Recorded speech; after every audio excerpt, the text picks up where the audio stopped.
Imagine working for your father-in-law for 20 years, only to have him cheat you 10 times, turn your family against you, and then chase you down for 7 days to accuse you of theft. Genesis 31 is a family business drama that ends with stolen idols, a tent search, and a treaty carved in stone. This is the great escape, and it's messier than you think. It starts with a feeling.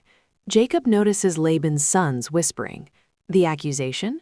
Jacob is a con man who stole their father's wealth. Then Jacob sees Laban's face, and the warmth is just gone, replaced by cold suspicion.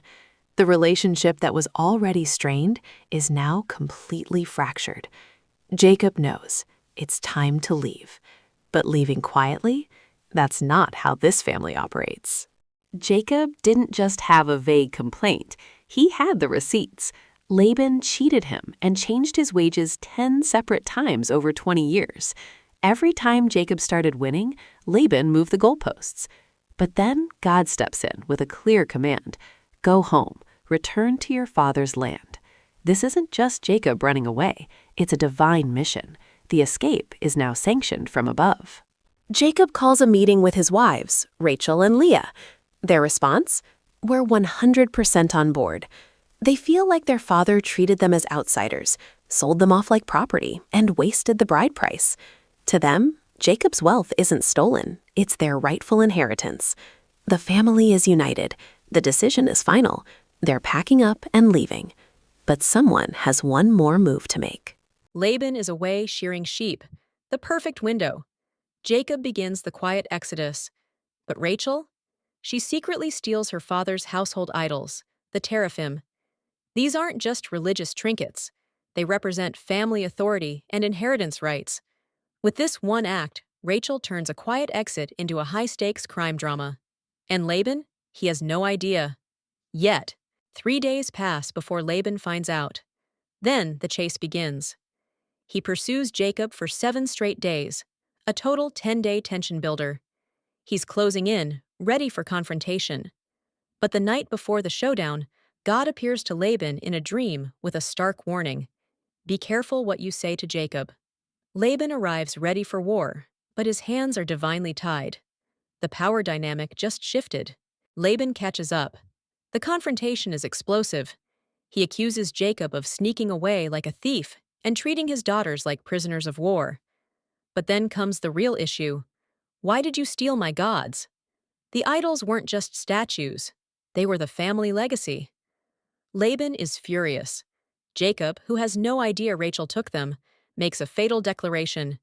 Whoever has your gods will not live. The irony? He just cursed his own wife. This is the thriller moment. Laban tears through every tent. Jacob's tent, nothing. Leah's tent, nothing. The servants' tents, nothing. Finally, he reaches Rachel's tent. She's sitting on a camel saddle, the very place she's hidden the idols. And here's her masterstroke. She tells her father, I can't stand up. I'm having my period. Cultural taboo kicks in. Laban doesn't press further. He finds nothing. Jacob is cleared. Rachel just pulled off the ultimate deception right under her father's nose. Jacob finally snaps. 20 years of pent-up anger pour out. You changed my wages 10 times. You would have sent me away with nothing if God hadn't intervened. It's raw. It's justified. And Laban? He's cornered. Warned by God, unable to find the idols and publicly accused. He changes tactics. He proposes a treaty. They build a pile of stones and call it Mizpah. May the Lord watch between you and me when we are away from each other. The terms? Simple. Don't cross this line to harm me. I won't cross to harm you. They eat a meal, say goodbye, and part ways forever. A family feud becomes a permanent border. We've walked through suspicion, escape, theft, pursuit, and a treaty carved in stone.